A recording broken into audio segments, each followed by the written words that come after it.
Hoje, 20 de julho de 2020, agora são 18 horas e 8 minutos. E como eu havia falado que hoje eu gravaria mais um áudio, depois daquele de ontem,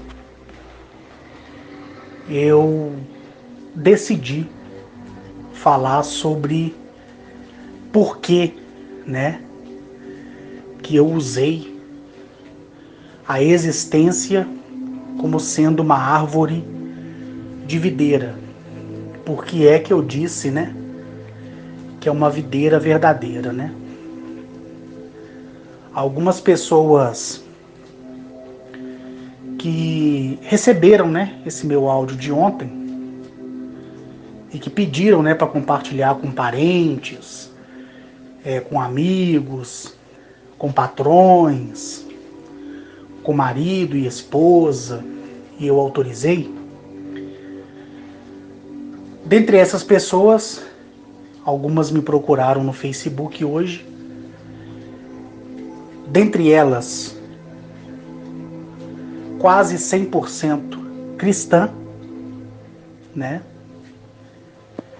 E essas pessoas me identificaram como sendo pastores, cooperadores, sacerdotes, presbíteros, e vieram não me criticar, mas elogiar a minha postura que eu tenho tido, de 2017 para cá.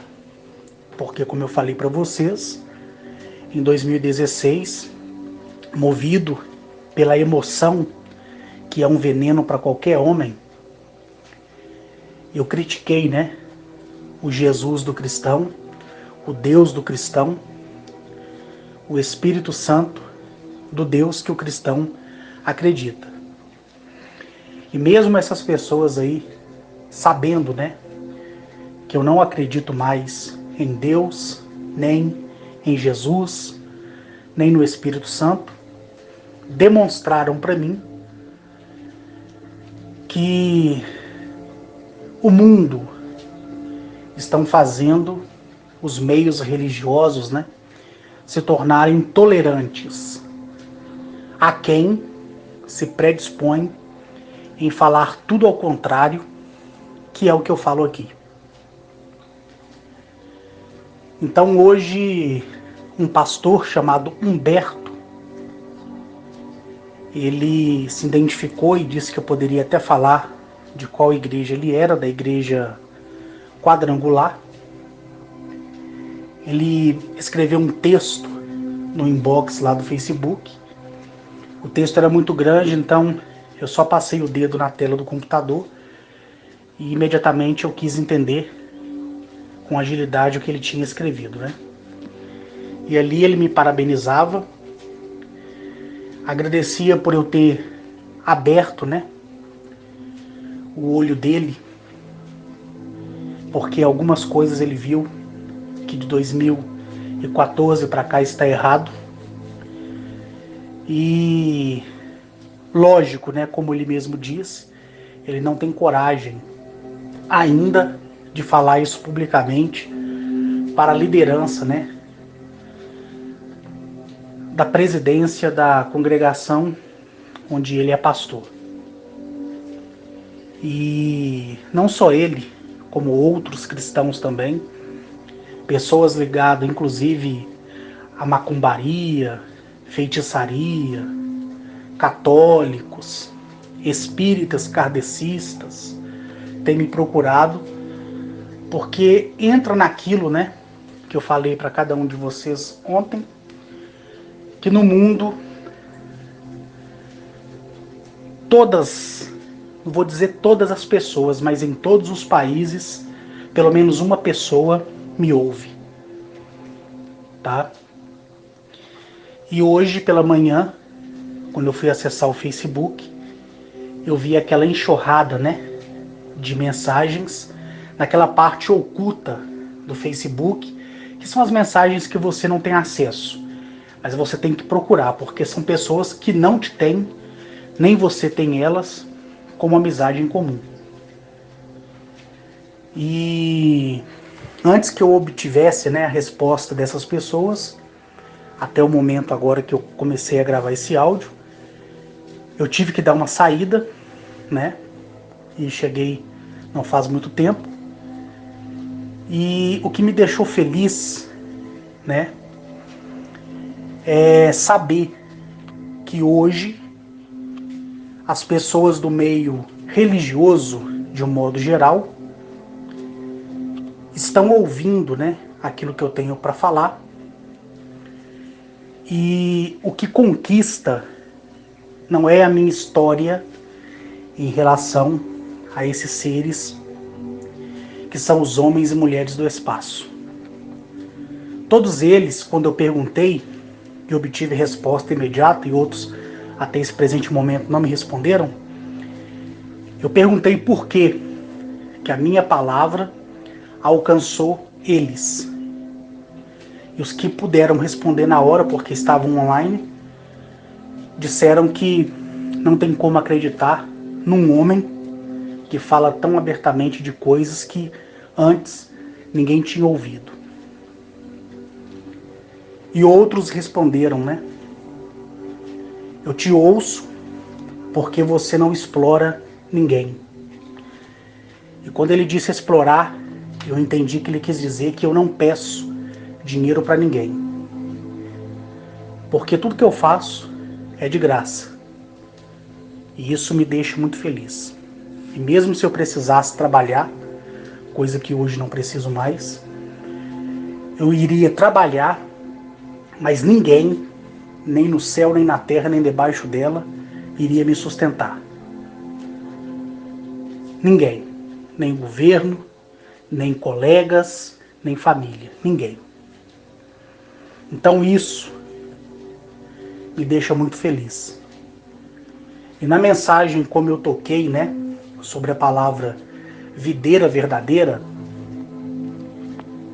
é porque, como todos vocês já sabem, eu como você, a não ser que você tenha nascido no Espiritismo ou na Umbanda, mas independente de qual seja a religião que você foi fundada nela desde o seu nascimento, todos acreditam em Deus.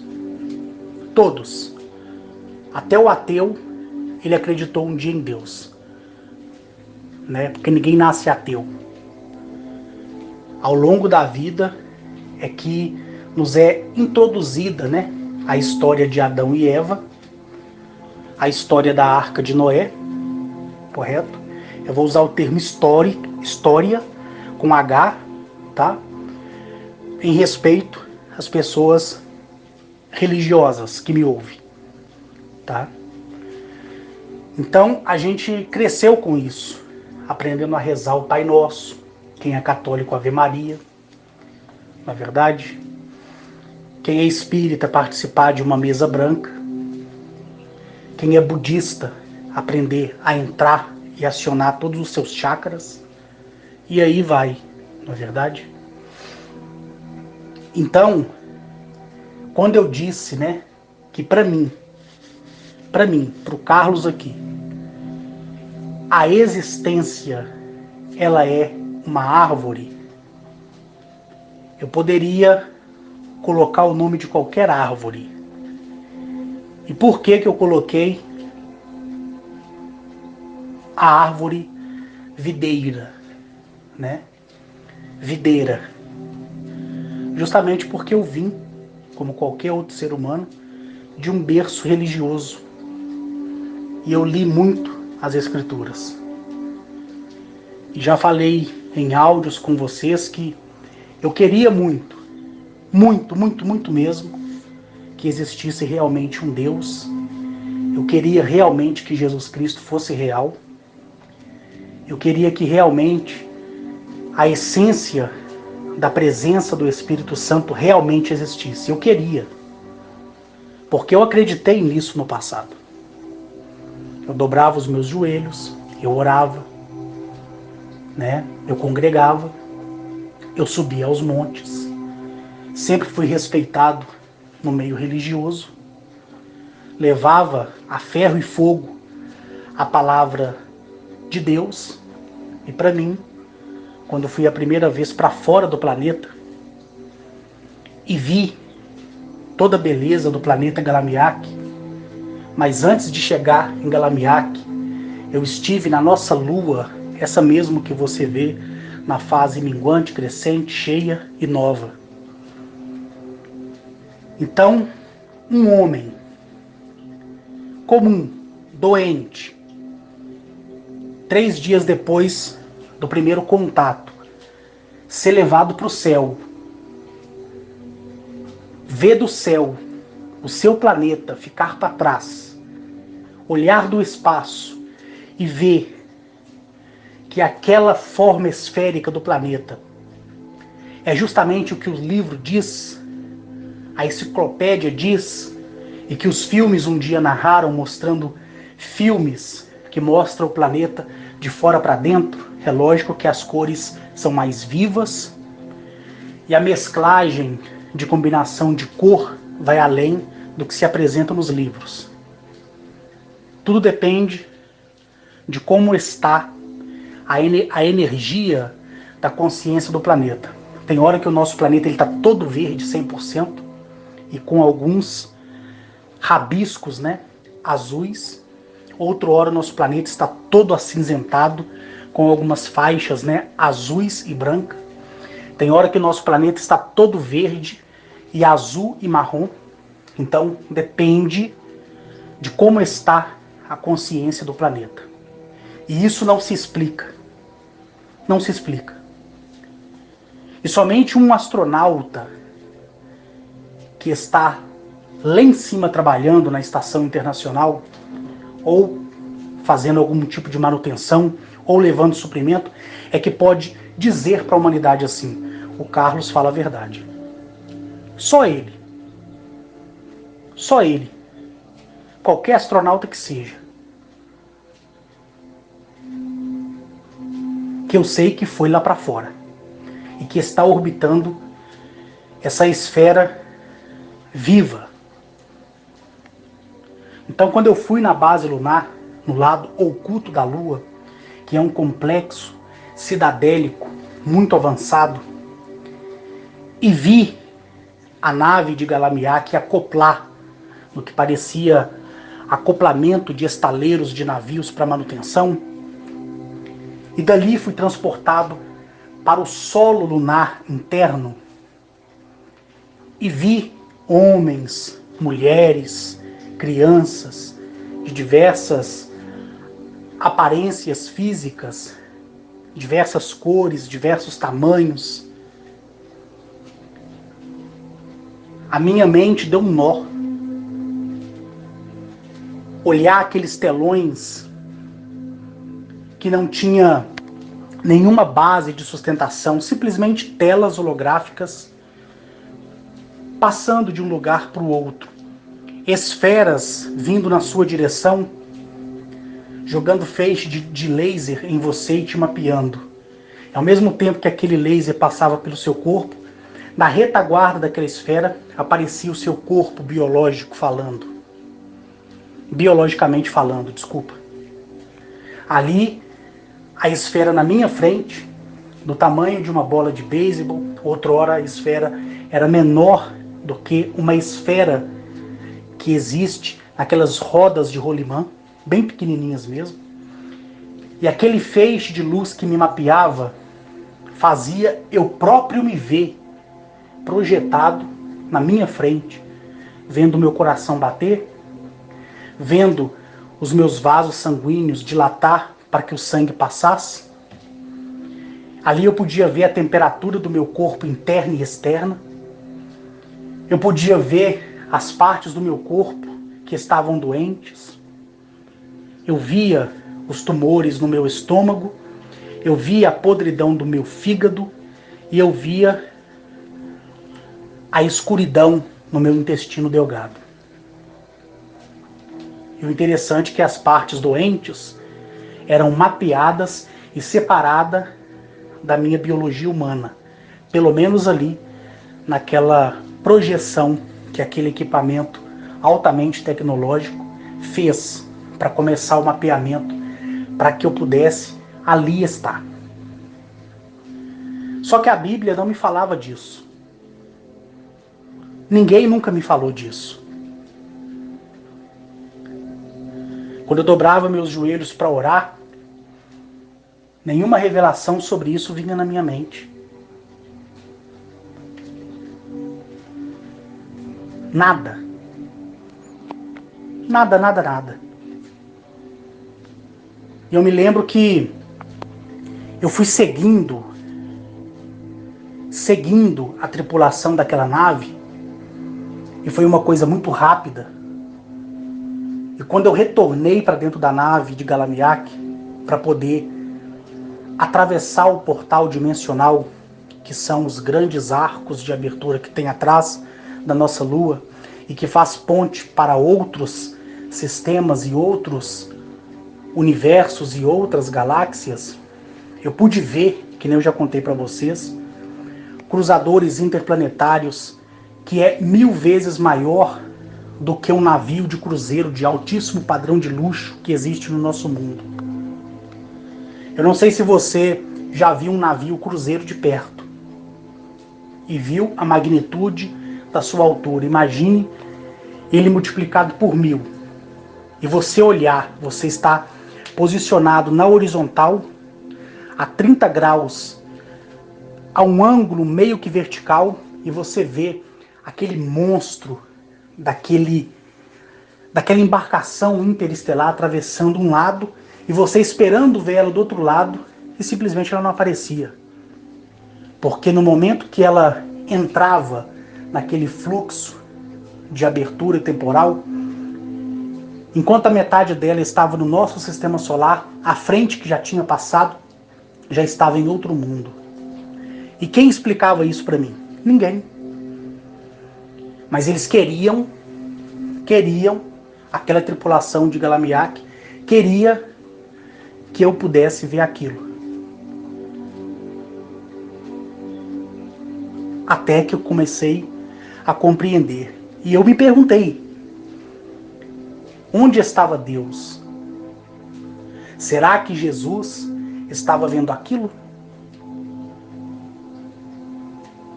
Onde ele estava? Será que finalmente, através das orações que tinha feito desde quando me converti, em meados de 92 para 93, finalmente eu ia ver, a face de Deus? Qualquer pessoa que acreditou na Bíblia e que se devocionou a um Deus, como é o Deus que os cristãos devocionam, ia perguntar por isso. Poderia ser até de outra forma, mas que iam perguntar, iam. Então, quando chegou a nossa vez, eu tive o prazer de estar centralizado no meio da nave. É uma nave colossal, gigantesca. O pé direito de dentro da nave era mais de 5 metros de altura, E quando eu falo de pé direito, é a medição que você faz do piso ao teto. Isso se chama pé direito. Por isso que alguns prédios você vê, principalmente dentro de hall de prédios ou em hall de hotéis, também você olha e vê que o pé direito, a laje, ou seja, o piso e o contrapiso superior está muito alto, a 2, 3 metros. Isso se chama pé direito. Então eu via aquele pé direito alto. Eu tirava a conclusão por eu ter 1,73 m. E olhava aquelas mulheres que há 3 dias atrás eu tinha visto e já sabia, porque eu havia perguntado qual é o tamanho dela, que no caso foi a Gemeresh. Ela me disse que tinha 3 metros e o esposo dela 3,5 metros. Então, pela minha altura e a altura deles, eu tirei a conclusão de que o pé direito, do piso até o teto, teria 5 metros. E eu ali centralizado no meio, olhando para frente, eu via que um pedaço da nave ficou transparente e o outro não, e a frente parecia que já não mais existia.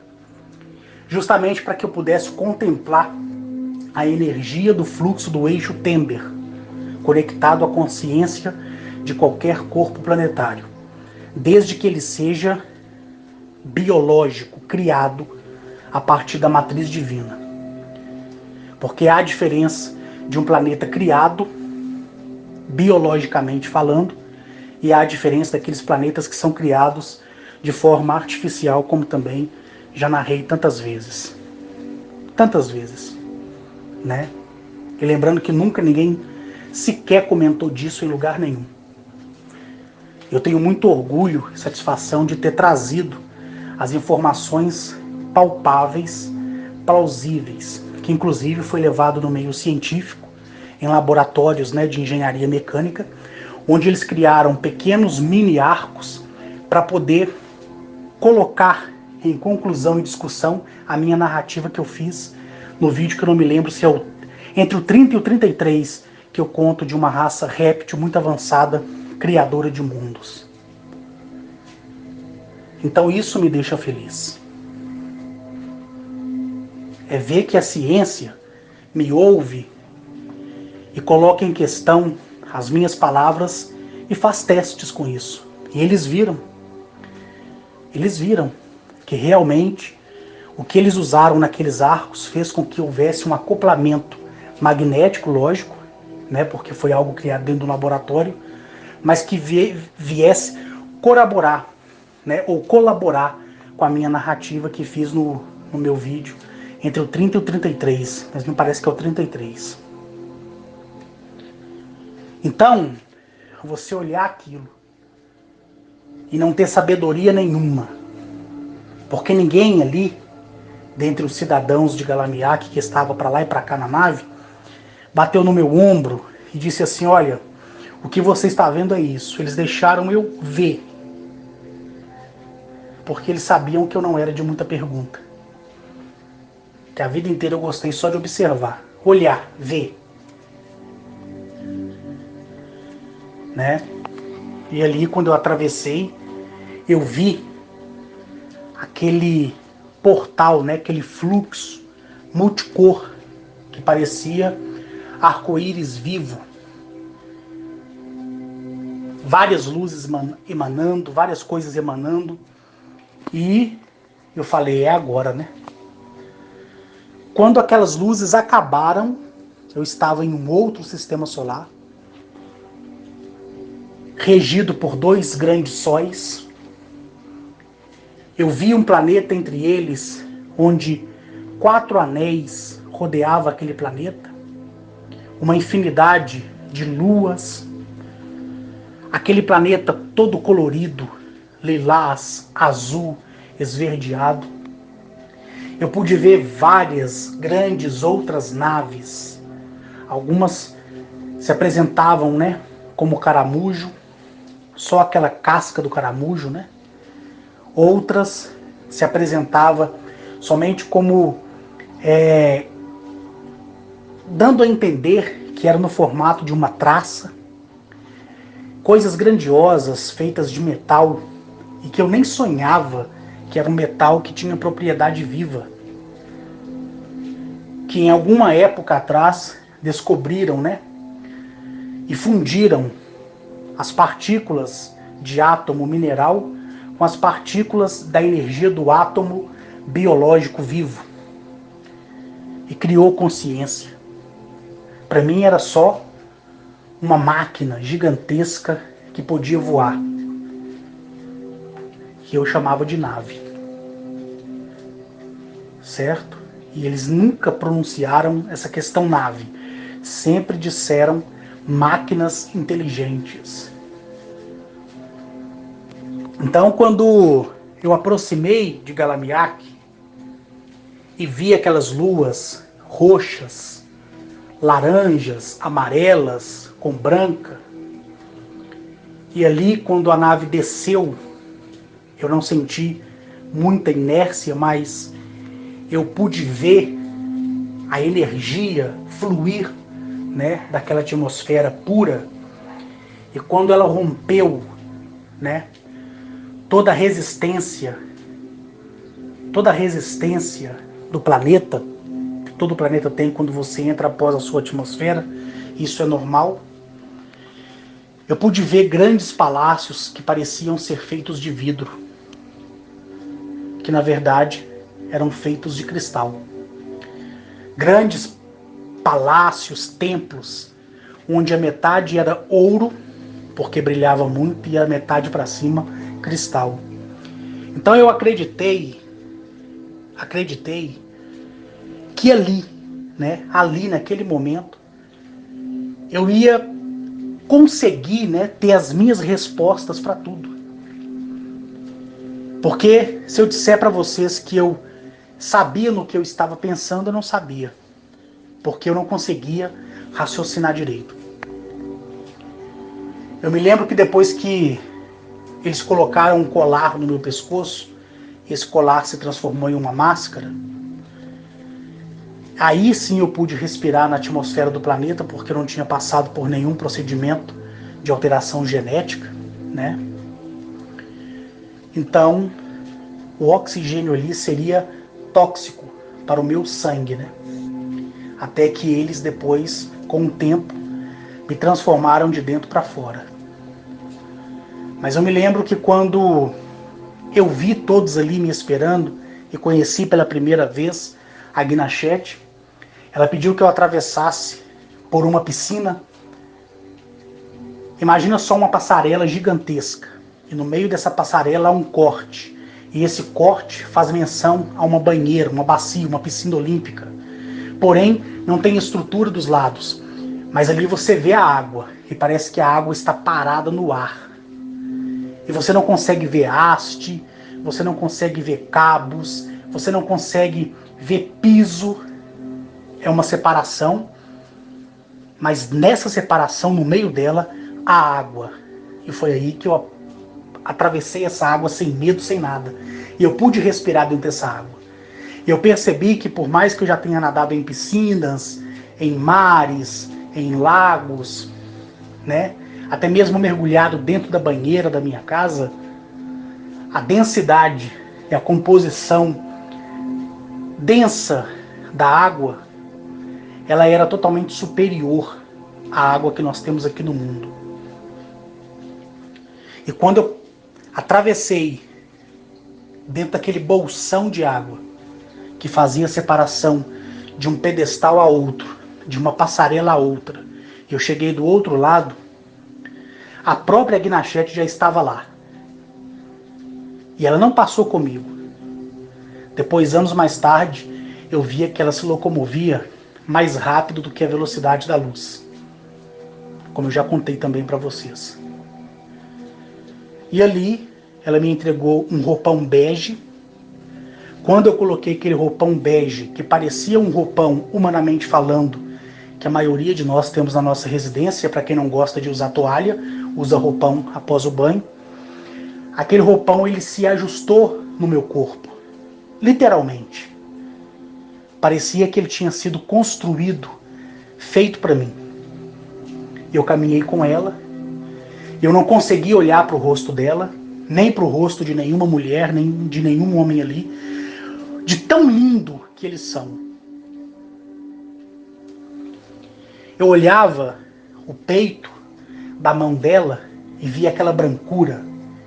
Eu via pulsar o sangue na carne dela, no meio dos vasos sanguíneos.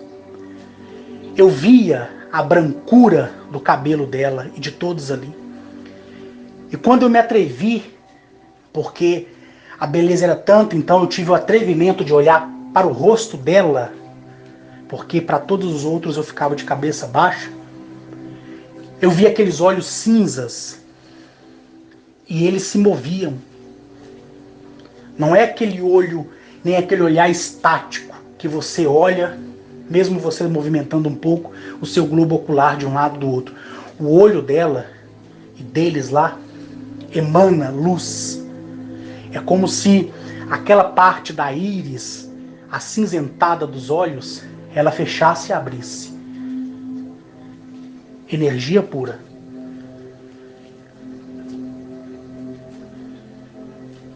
E o mais importante é que ela me dava, como sempre deu, liberdade para eu perguntar o que eu quisesse. Mesmo ela sabendo que desde meu nascimento até a minha juventude, até o dia que eu virei para a sociedade homem acima dos 18 anos, eu sempre era calado, de pouca conversa. Mas assistindo a beleza daqueles pássaros voando de um lado para o outro, daqueles mamíferos que se pareciam urso misturado com hipopótamo, com 6, 8 pernas gigantes, aqueles campos verdes, aqueles pomares espalhados no meio da cidade, onde, quando se pegava um fruto, ele se renovava instantaneamente, eu acreditei que ali era a cidade dos anjos. Mesmo há 3 dias atrás, eu tendo perguntado a Guemeresh se eles eram anjos vindo da parte do Senhor, ela disse que não. E depois, como todos já sabem, eu tive um desmaio, ela devolveu o meu sentido, eu ali de joelhos, de frente para ela e para o esposo dela, que estavam flutuando na posição de lótus, naquela posição de lótus que a maioria sabe, se você não souber, pesquisa aí no Google.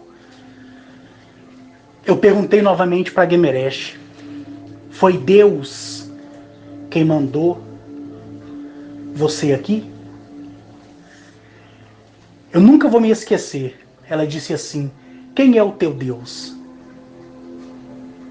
A não ser tu mesmo. E eu não compreendi. E ela, vendo que eu não tinha compreendido, ela disse assim, em 3 dias, a minha mãe lhe mostrará quem é o teu Deus. Por isso que quando eu fui e vi ficar para trás o meu planeta, Eleap, e fui à Lua, e fui ao sistema solar de Sírius, e entrei em um planeta chamado Galamiak, e vi toda a infraestrutura cidadelística, e pude compreender como era tão natural a interação animal e humana, onde eu via e ouvia os animais falarem na mesma linguagem que eles. Eu via a doçura da atmosfera que nunca, nem em pensamento, nem em sonho, nem em pesadelo, eu tinha sentido.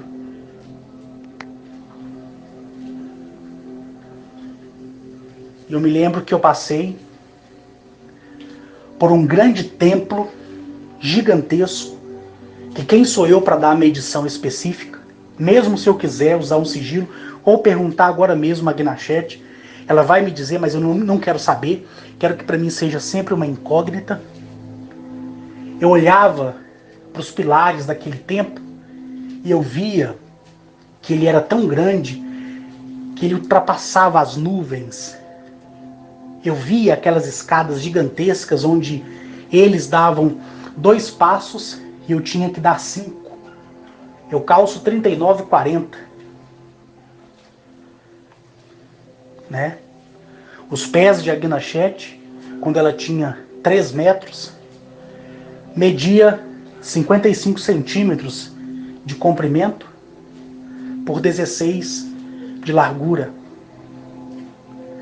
Hoje ela tem 4 metros de altura, porque é necessário que ela cresça para assumir a posição da mãe, pelo fato dela ser primogênita, da mesma forma que a Guemeresh, na eternidade, que eu não sei nem quando é, vai assumir o lugar de Gnachete, e Gnachete finalmente passará pelo sol do milésimo céu. Como eu já também expliquei várias vezes como funciona isso.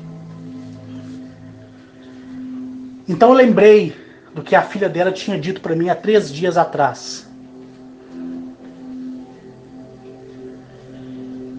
E depois que ela me levou nesse templo onde eu conheci o esposo dela, no caso o esposo de Gnachete mesmo, e ele me colocou sobre aquela mesa que se desprendeu do chão,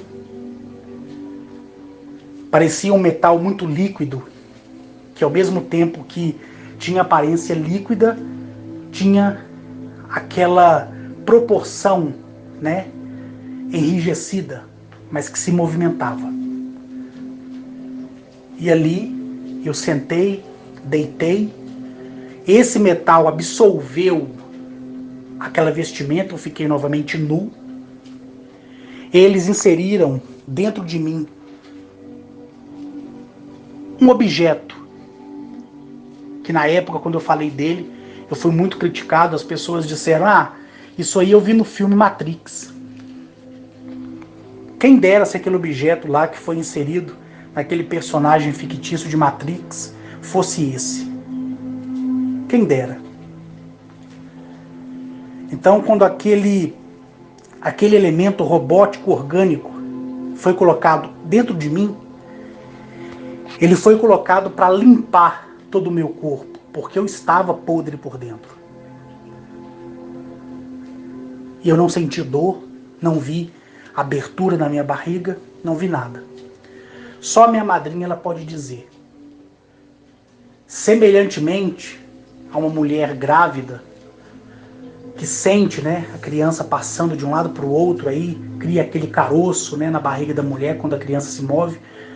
Eu era só pele e osso, e ali minha madrinha, meu padrinho, que eu chamo de pai e mãe, né, os meus colegas viam o objeto passar de um lado para o outro da minha barriga, outra hora subia na altura do meu peito, estofava aqui o meu pescoço, vinha por cima do meu couro cabeludo, ficava tudo inchado, e eles viam porque a minha pele era tão fina, porque eu estava tão magro, que você via a aparência exata desse elemento bio-orgânico.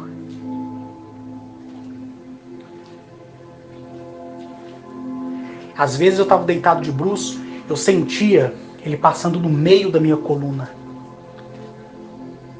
Eu até ouvia a separação da minha pele com um pouco de carne que eu ainda tinha, porque estava muito magro. Dá aquela sensação de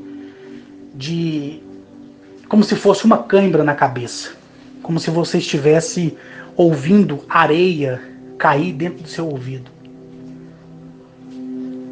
Então eu lembrei o que a Guimarães tinha me prometido.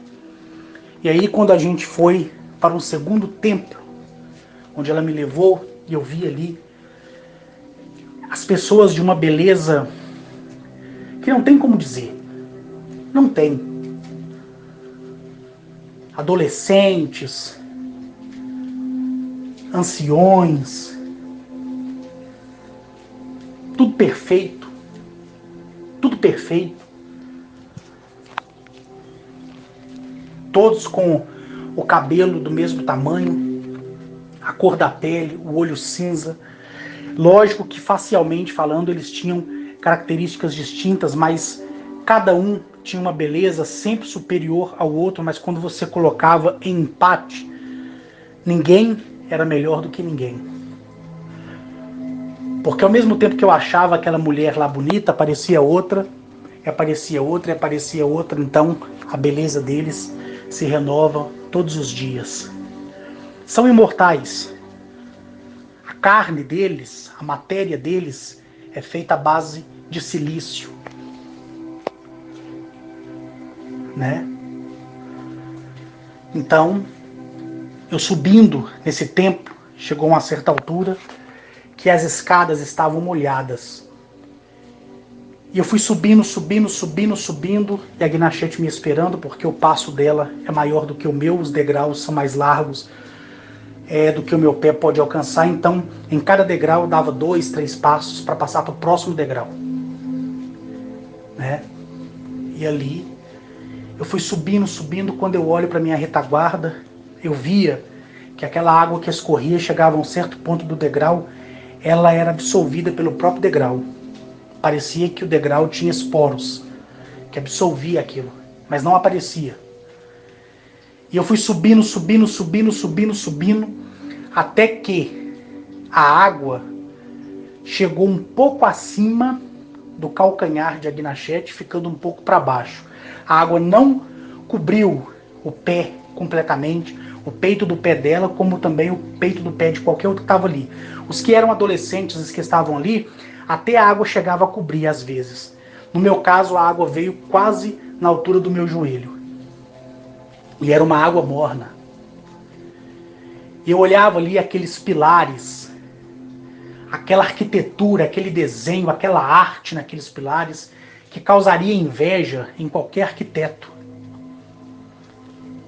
Que qualquer arquiteto daria tudo para que eu pudesse ajudar eles a desenhar um pilar sequer daqueles que existem ali naquele templo.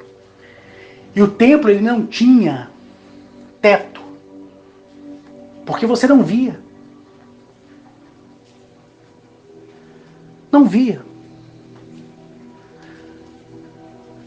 E eu fui caminhando, e quando eu caminhava, eu sentia que a minha carne parecia estar dissolvendo de dentro para fora, até que eu apoiei a minha mão próximo a um dos pilares onde escorre, né, a água, porque o pilar é tão alto, os pilares, né, são tão altos que a água desce como se tivesse um cano lá em cima ligado, e aquilo ensopasse todo aquele pilar e viesse fazer com que a água descesse como se ela estivesse dançando, bem lentamente. E quando eu olhei para aquele pilar, eu vi o meu reflexo. Eu nunca vou me esquecer disso. E naquele momento que eu vi o meu reflexo, a Gnachete disse: Tu queres, Arques, saber quem é o teu Deus? Olha ele aí. Eu olhava para o reflexo da água no pilar e via a mim e quem estava na minha retaguarda andando, seja saindo ou entrando do templo. Até que eu virei para ela e falei, na minha linguagem nativa, no português. Ela falava na linguagem nativa dela. Eu entendia dentro da minha cabeça, na minha linguagem nativa. E eu pronunciava o português verbalmente falando e ela compreendia, lógico. E eu falei com ela assim, falei o nome dela verdadeiro, que eu não sou nem louco de pronunciar aqui, senão tudo aqui vai por água abaixo, né? Mas eu falei com ela, olha, 2 pontos. O que eu vejo aqui é o meu reflexo. Ela disse, pois então, por que procura um Deus em outro Deus? E eu não compreendia, porque minha mente estava cansada, eu estava doente, sabia dos meus erros, das minhas culpas, até que ela me auxiliou. Quando ela tocou o dedo mindinho dela no meu ombro, toda a imundície sumiu. E ela novamente disse, olha, Arques. E quando ela me chamava de Arques, eu nem entendia que meu nome era esse, né? Ela falava, olha, Arques, o reflexo que vê é o teu mesmo. Tu procuras um Deus, sendo tu próprio o próprio Deus em pessoa, assim como sou, e todos que hei de te apresentar. Aquilo ali me desmoronou de dentro para fora. Por isso que a Gemeresh disse, a minha mãe te mostrará o teu Deus. E eu esperava realmente ver um Deus. Eu não esperava ver no pilar daquele reflexo um trapo chamado Carlos Henrique. Eu esperava ver realmente um Deus. E para mim foi difícil compreender isso. Muito difícil. Porque a palavra da Bíblia, ela estava impregnada na minha mente e no meu coração. Hoje eu sei que a mente é o próprio coração. Mas como pessoas que aprendeu com a vida, a gente fazia distinção de mente e coração, né? Coração era uma coisa e mente era outra. Na verdade, a mente é o próprio coração. Tanto é que quando é declarada morte cerebral, pode desligar os aparelhos. Acabou. Acabou tudo de você.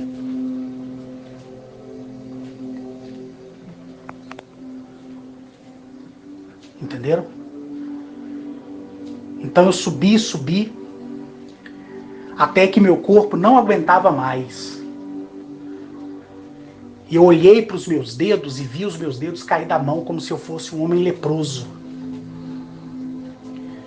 E foi aí que veio uma esfera de vidro na minha direção. Eu fui colocado dentro dessa esfera de vidro. E ali eu voava do lado dela, na altura da cintura dela. Eu voava, ela andando e eu seguindo ela, né, lentamente, lado a lado, até que eu cheguei na grande sala. E ali eu pude ver 25 pilares. E em cima dos 25 pilares, para cada pilar, um trono. A coisa mais linda do mundo. E mesmo vendo aquilo, e mesmo estando confuso quanto àquilo, eu acreditava que ali estavam os 24 anciões de Apocalipse. Para você ver como é que era a minha mente impregnada. Mas lá tinha 25, não 24. E foi aí que a esfera se desfez, como estoura, né, uma bolha de sabão. E ela deixa ali naquele momento de existir.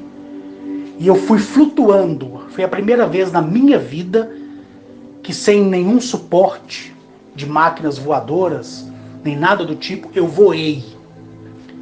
E fiquei centralizado no meio e vi todos os 25 reis de Galamiak, que comanda todo o sistema solar de Sirius A, B, C, D e E, olharem para mim. Rostos inefáveis, beleza inefável, onde não se encontra velhice, apesar de ser anciões. E cada um me chamou para perto de si e passou a mão no meu rosto.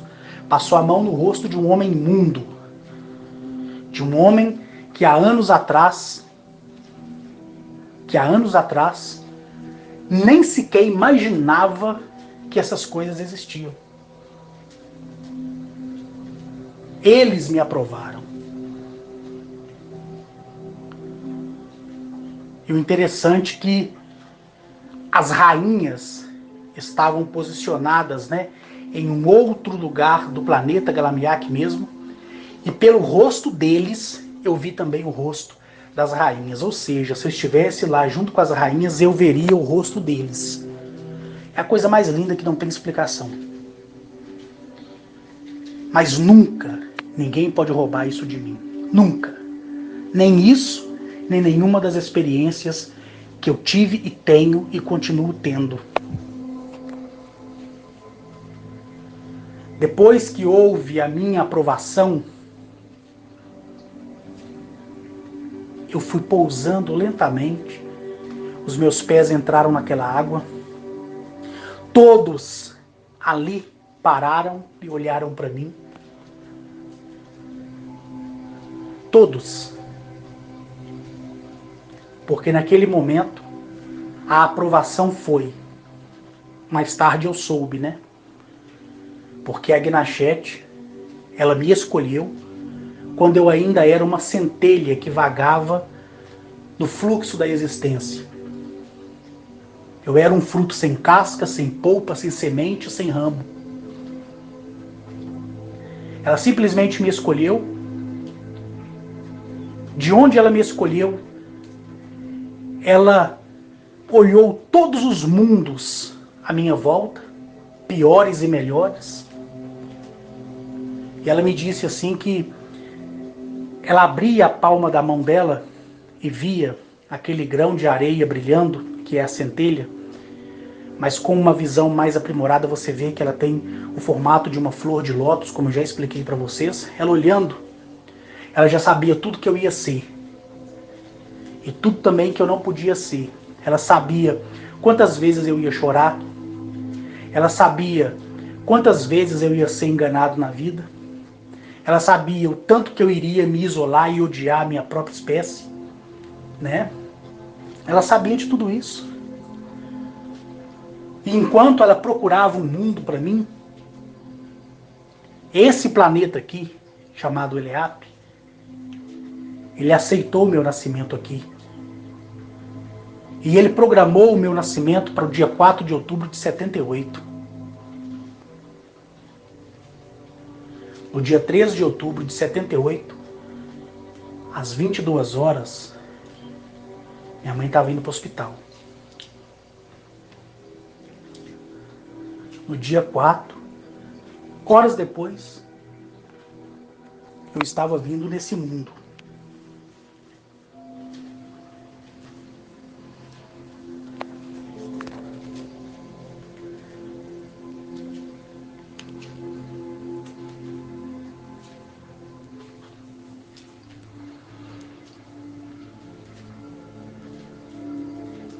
E quantas vezes, né? Eu disse, eu não pedi para nascer. Eu não pedi para ter essa família. Eu não pedi para passar por isso. Quantos palavrões eu falei? Quantas vezes chorei? Quantas vezes odiei? Quantas vezes deixei me enganar por sentimentos fúteis? Quantas vezes quis me refugiar no meio do mato e construir uma cabana para mim, no meio do mato, onde ninguém tivesse acesso, e viver ali sozinho? Quantas e quantas vezes eu pensei isso?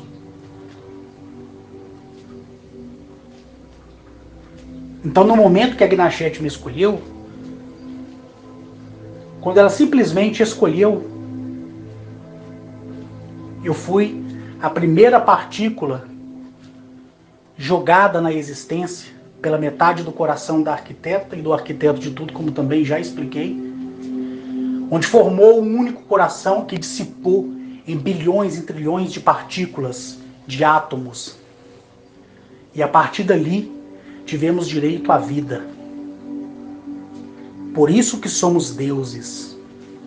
Por isso que temos que criar o nosso próprio destino e não nos suplicar para que alguém faça isso por nós.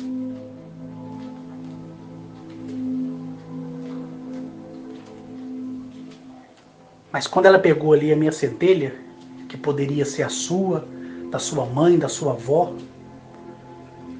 ela pegou a minha. Eu pedi por isso? Não. Mas a partir do momento que eu vi a face dela, através da filha dela, Gemereste, lá na Serra do Canastra, eu comprometi a ser fiel a qualquer homem e mulher do espaço.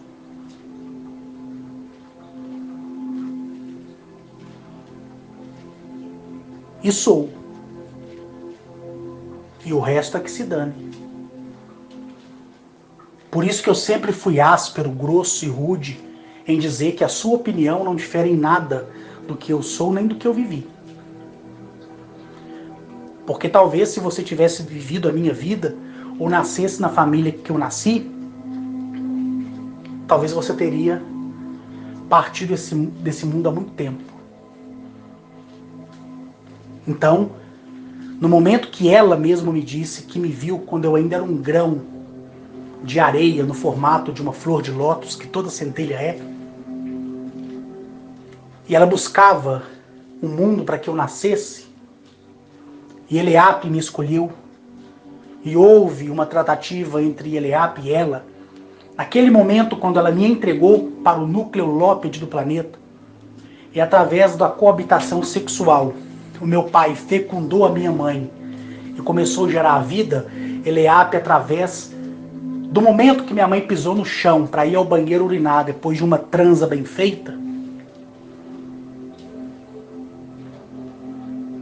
através dali, dos pés da minha mãe, eu fui parar no ovário dela, no útero.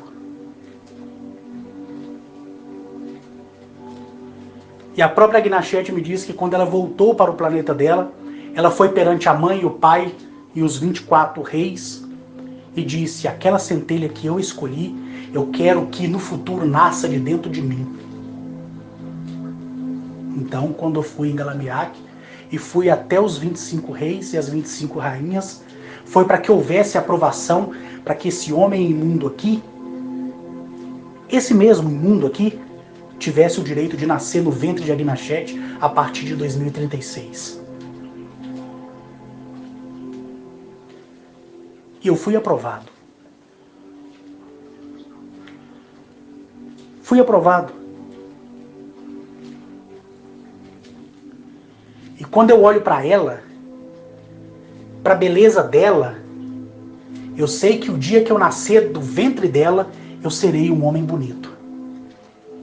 Aí sim, eu serei um homem formoso, com corpo perfeito, sem criação, à base do carbono, mas à base do silício. Haverá coabitação sexual entre os dois, e eu nascerei. E o melhor de tudo, eu irei assistir tudo.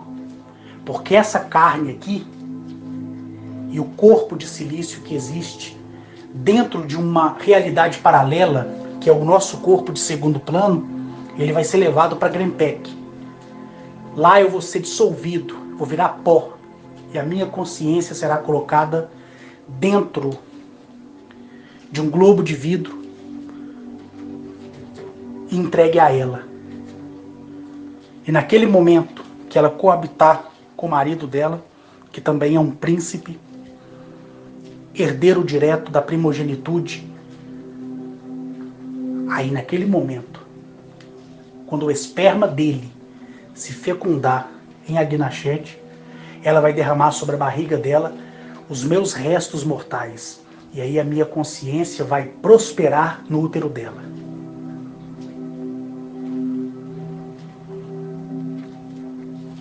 Com Agnachete, eu andei, ando, chorei e choro.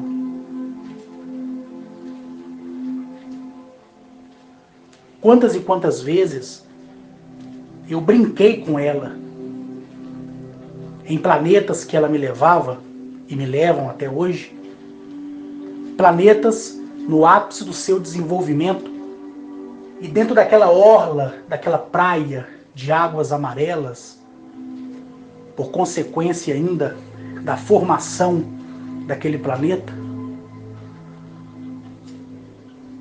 eu corria na praia, achando que ela não poderia me alcançar, e eu via ela de longe.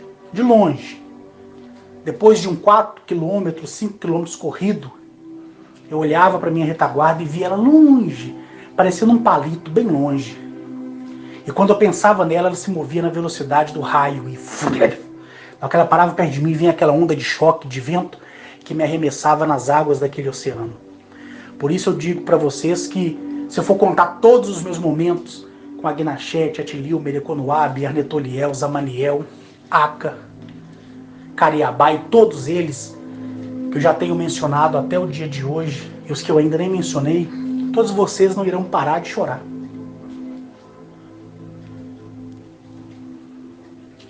Né? Quantas e quantas vezes eu via ela se deslocar. Parecia um raio. Quem pode fazer isso? Em corpo físico.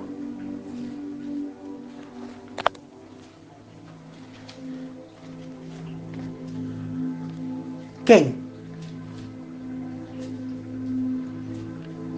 Quando eu fui apresentado a Arnetoliel e vi aquele homem alto, muito lindo, com aqueles cabelos negros, aquele rosto de porcelana, aqueles olhos viventes, e eu soube que ele é quem tinha se esvaziado de si mesmo e vindo até o planeta para despertar a consciência humana e o seu ensinamento ser corrompido, eu ainda carregava dentro de mim, apesar dos apesares, o paradigma bíblico.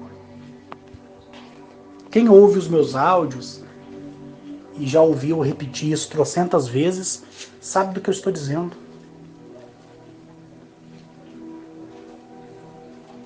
Quantas e quantas vezes, quando eu fui apresentado a Atilio, no planeta Kank, apresentado a essa raça de acoperianos, quando eu fui apresentado aos andromedanos e todas outras grandiosas espécies, entre elas, aqui o nosso desenhista está desenhando, quando eu vi, até que a minha mente dissesse, pare, stop, eu perguntava, quem era Deus? Onde estava Jesus? Onde estava o Espírito Santo? Que eu queria dar um abraço neles. Mesmo lá no templo Agnachete, tendo mostrado o meu reflexo e ter dito que eu era o meu próprio Deus e que além de mim não haveria outro, a não ser eu mesmo, e só haveria a partir do momento que eu desse legitimidade para alguém ser na minha vida, onde eu não me tornaria prisioneiro mais de mim mesmo, mas seria livre pelos conceitos próprios, eu simplesmente ainda não conseguia entender. Porque era difícil para mim. E a passagem bíblica que eu sempre gostava de ler era quando Jesus, mesmo sabendo que ele não existe, mas quando o próprio Arnetoliel falava sobre a videira, onde ele dizia que ele era a própria videira. Então o que Arnetoliel estava dizendo com aquilo? Que aquele que tem o entendimento e se torna mestre da própria palavra, consegue produzir os seus próprios frutos em tempo oportuno. Essa é a mensagem. E que foi corrompida. Então, espelhando-me em Arnetoliel e fazendo um resumo de tudo que eu vivo com eles, apesar de não ser digno, porque ainda sou um Deus fraco, eu simplesmente vejo a existência, o fluxo materializado da lei como sendo uma videira. E a lei, quando funciona, ela é verdadeira. Por isso que eu digo, a videira verdadeira.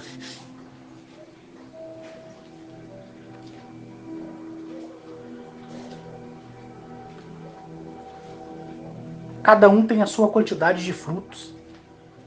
Pouco me importa qual que seja o seu. Eu dou conta dos meus.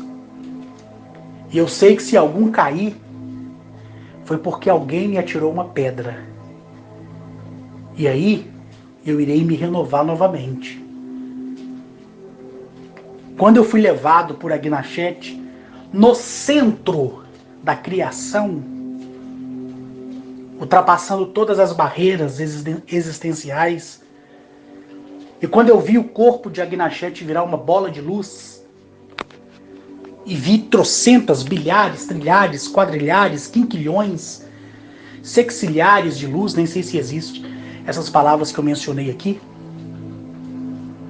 eu vi, os meus olhos viram, uma balança colossal de 4 pratos. 2 media o fluxo da existência e da lei, e os outros 2 da consciência e da natureza que regia aquele vivente que vivia naquele mundo. Uma balança de 4 pratos. 4 pratos. Física, palpável, real. Não foi holograma. Ela foi criada para o equilíbrio de tudo que existe.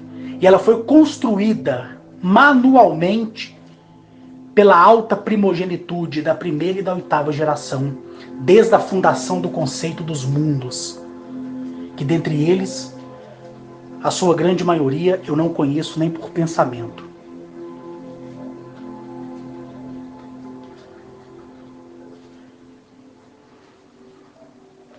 Nem por pensamento.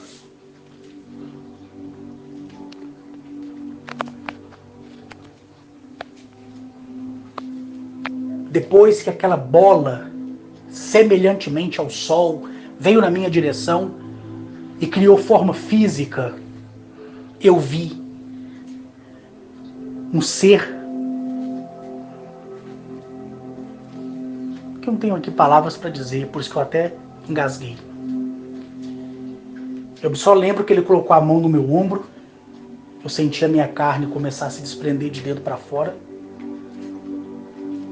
E ele disse para mim assim: todos nós, grandes ou pequenos, fracos ou fortes, sábios ou desprovidos de sabedoria, todos somos julgados e achados em falta todos os dias. E eu, com meu atrevimento, eu disse: por que que tu, ó grandioso homem, me diz essas palavras? Ele disse para mim assim: porque nada me separa de você. Não existe uma ponte. Somos todos iguais.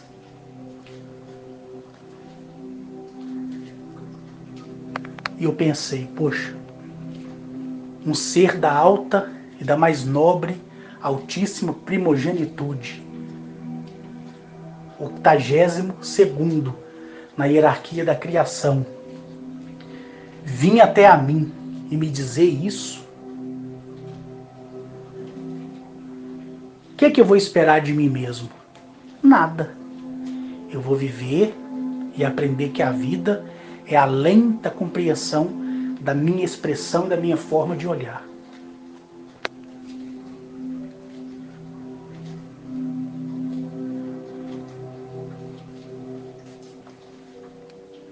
Então você pode pensar na lei materializada naquilo que você quiser dar forma. Eu vejo ela, a existência, a lei personificada no formato de uma videira. Videira verdadeira, porque quando a lei funciona, ela é verdadeira. Ela funciona para o bem e para o bem. Ela não beneficia, ela não é corrupta. Ela julga, principalmente, aqueles que um dia foram contactados e corromperam com seus contactados. Ela escandaliza qualquer homem e mulher do espaço que faz experiências mal-sucedidas em qualquer mundo que seja. Ela coloca em espólio da vergonha para que tais pessoas sejam profanadas e zombadas, porque é a lei.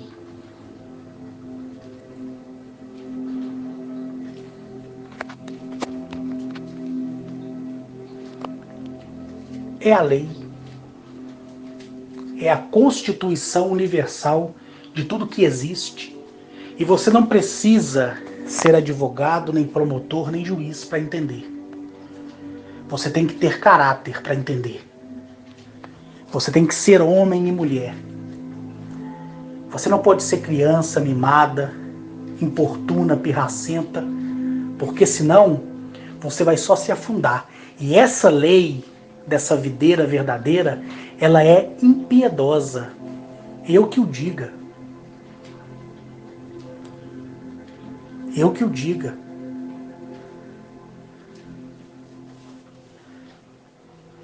Né? Quantas e quantas vezes eu fui punido por negligência minha, acreditando que eu estava fazendo bem e eu estava fazendo mal. Por isso que quando você para entender as coisas, você realmente não consegue compreender. Porque vai além da sua opinião. E a sua opinião, assim como a minha, não representa nada para essa videira verdadeira.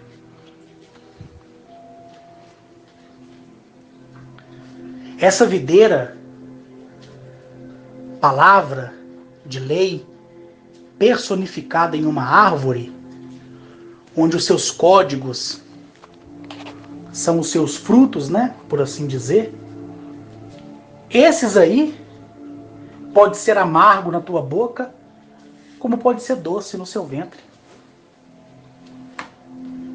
Biblicamente falando, quem leu em Apocalipse, no livro de João, na ilha de Patmos, querendo ou não, a mensagem foi deixada, mas quem conseguiria um dia interpretar que aquela mensagem era isso que eu estou dizendo hoje, a não ser aquele que foi e viu?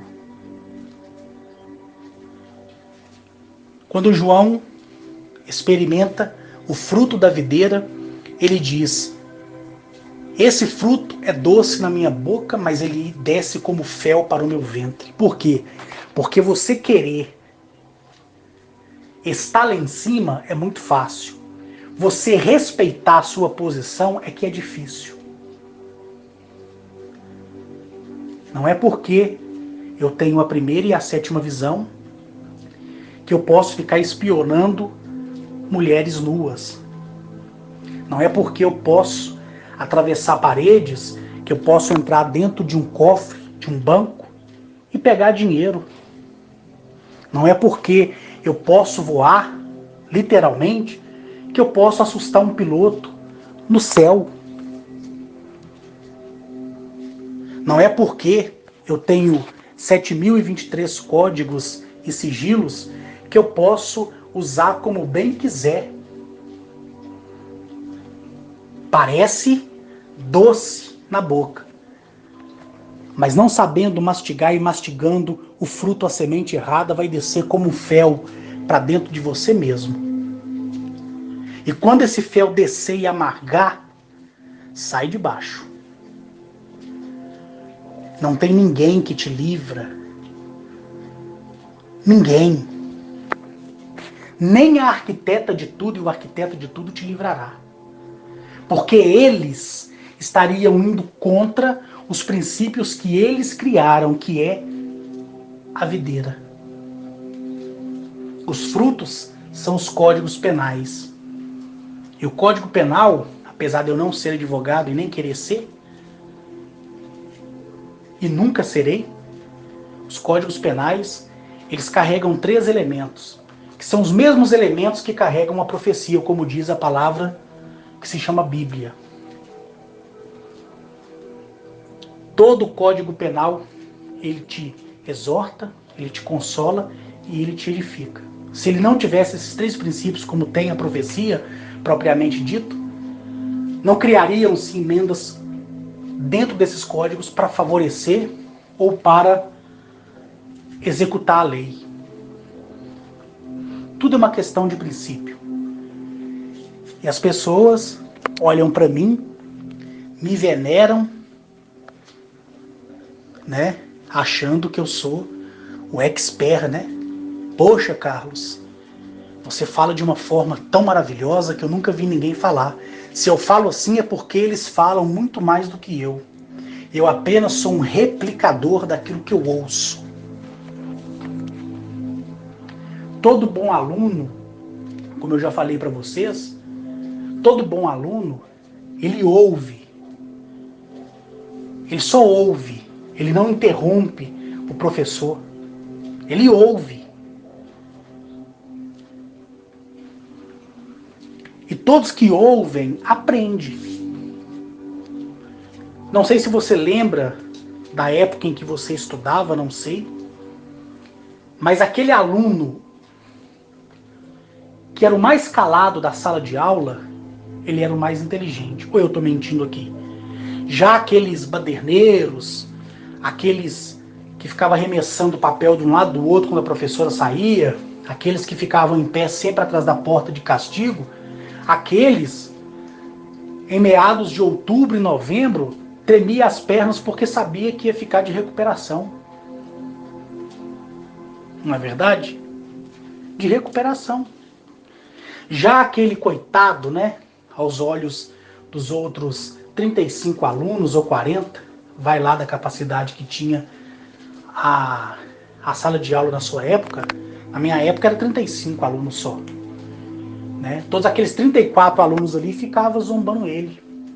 Olha lá o doente. Olha lá o sem família. Olha lá o caladão. Olha lá o tiradão.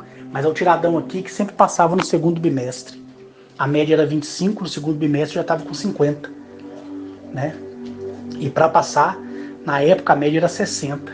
Então eu tinha mais o terceiro e o quarto bimestre. Se eu tirasse 5 pontos em cada um deles, que seria impossível isso, né? Porque só de você ter o seu caderno bem elaborado, você já ganhava 5 pontos da professora. Antigamente era assim.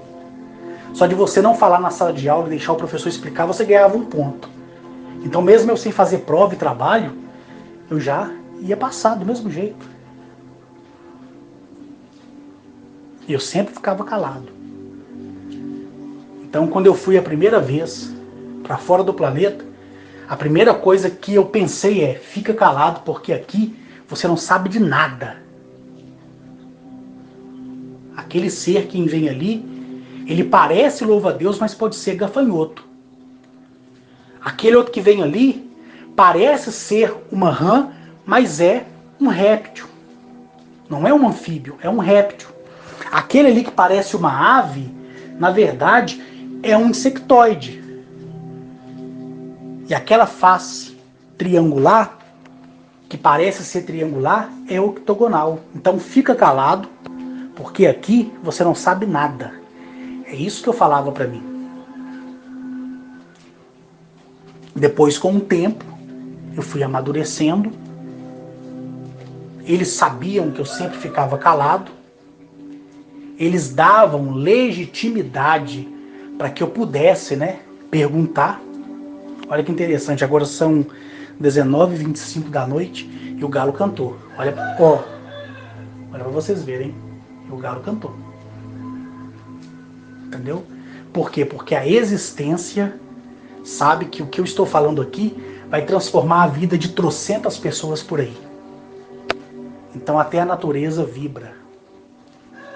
Olha que coisa linda. 19h26. Agora, a natureza ela responde, porque ela sabe que das minhas palavras sai a verdade, a quem eu sempre defendo e bato o martelo até o final. Então, de acordo com a minha experiência, de acordo com a minha vivência, e por eles saberem, né, que eu ficava sempre calado, eles sondavam, né, como sempre fizeram a minha mente, e respeitando a minha condição de querer ficar calado, já me respondia sem eu perguntar.